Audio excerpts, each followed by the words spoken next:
The Sinking City is probably a game that you've never heard of. It probably has not showed up on any top 10 game of the year or the month awards or any type of just gaming awards. This game is not well known, but honestly it really should be, because this game surprised me.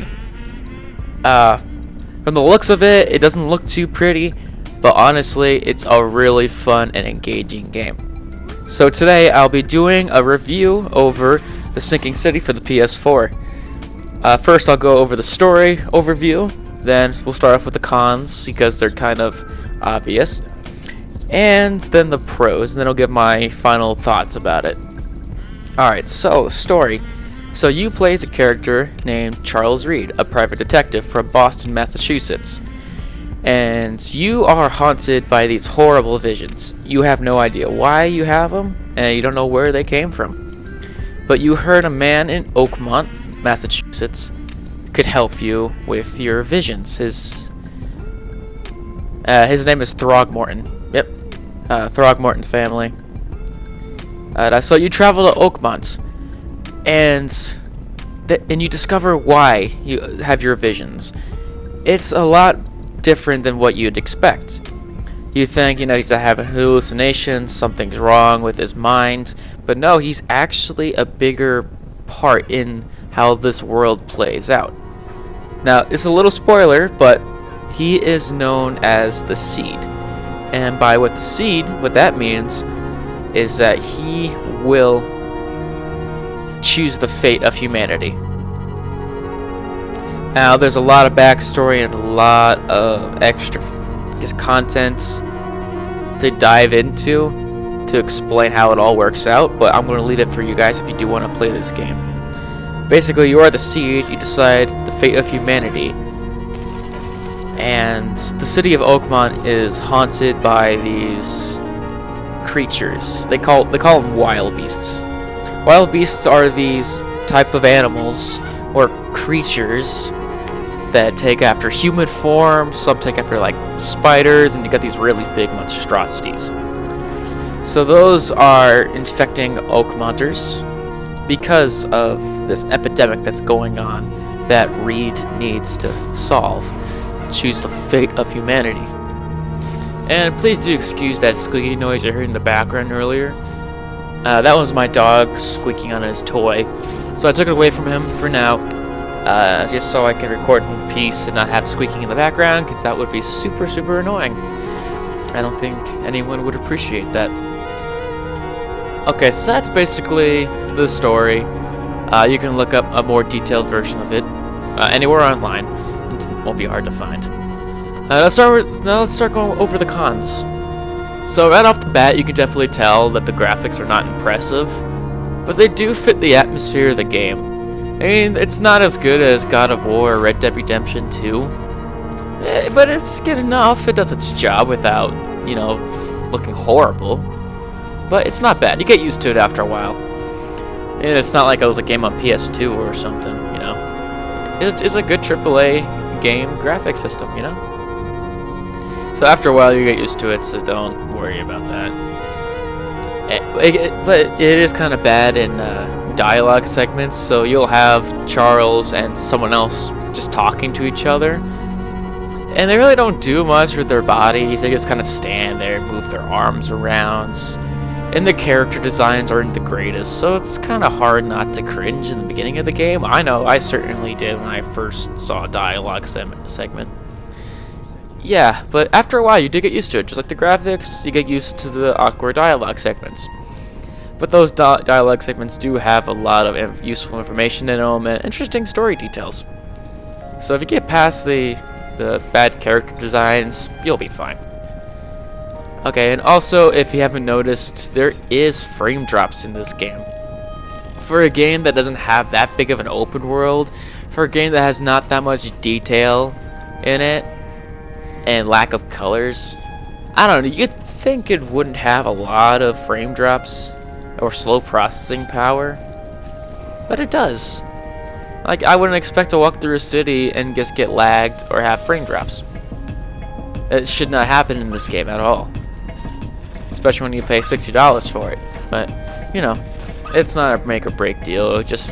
it's annoying when it does pop up. And I did notice, I did mention slow processing. When you're walking through a city, you can see buildings in front of you that aren't exactly clear. It looks like watercolor painting. But as you get close, and then it just pops into view, like, oh, that's the library or whatever. It's also, as well, in this game, with not much going on in it, it should not have that issue at all. Also, there is a lot of glitches. Like the wild beast, sometimes we get stuck in a doorway or something, and I can just easily shoot them over and over again and kill them, because they'll be stuck, they can't move. And it's definitely handy in some situations, but other situations, it's like, come on, I want to kill them in a fair way, not having them stuck in the doorway. Yeah. Lack of cutscenes. This game has cutscenes, but the cutscenes only last about 15 seconds. And it doesn't really explain much to you. You kind of have to figure it out on your own. There's no dialogue in the cutscenes. It's just imagery. And it doesn't really get you engaged into the story that much with an awkward cutscene. Especially in the ending. The ending, I really wanted to see a human massacre. I chose the option where people die, put it that way. All I saw, this is a little spoiler, all I saw was the flood going to Oakmont, and that was it. Roll the credits. I wanted to see humans get murdered. I guess didn't want to see a flood, people run for their lives. I want to see people like drown, get murdered by beasts. But no, just an awkward ending. And speaking about endings, there's 3 endings in this game. And if you choose one, and the game ends, right? But when you go back to the main menu and click continue, you're instantly right back to the spot where you get to choose which ending you want. So you can easily get those 3 trophies. You don't even need to play the game over again. Which kind of defeats the purpose, but yeah, that's kind of something odd I had to point out. I'm going to play it again anyway, even though I did get those, did see the 3 endings, but I want to get all the trophies, so I'm going to play through it again. And kind of a unsatisfying open world too. It's a decent sized open world. Half the city's flooded. The only way you can travel is by boat and walking. There's no cars. You do get fast travel though. But the open world is bland, kind of uninteresting. It's got certain like boroughs of the city. Each has their own atmosphere and design and stuff like that. But the colors are bleak, the mood is dark, it's always raining, there's very little sunlight, not too much detail, you can't really go into too many buildings, you see a lot of repetitive businesses, and you can't even communicate with the people around you, you can just like watch what they're doing. You always see women crying, you'll see 2 guys fighting over food. You'll see policemen walking, cultists. It just not satisfying at all. Like, if you have an open world and it's boring, there's no point in having an open world. You should just made it a linear game. But yeah, not the greatest open world. Okay, moving on to the pros of the game. So the first pro is the story. The story is actually really good.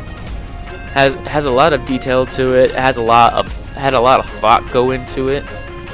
Even with the awkward cutscenes and dialogue segments, it's really ties the story together. This game is basically a detective game. So Charles Reed kind of has a spider sense / detective mode thing that helps him figure out cases and murders, and it helps him throughout his journey at Oakmont to figure out how to figure all this out, why his visions are happening, why he's the seed, he needs to help other people to get what he wants.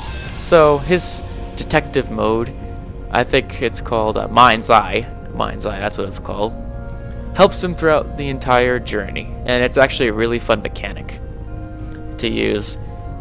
And even though I said the character designs are bad, the characters themselves are actually really good. Like Charles Reed, Robert Throgmorton, you got Blackwoods, you got a really crazy grandma. Just the characters they put in the game are actually really interesting, and they have their own characteristics.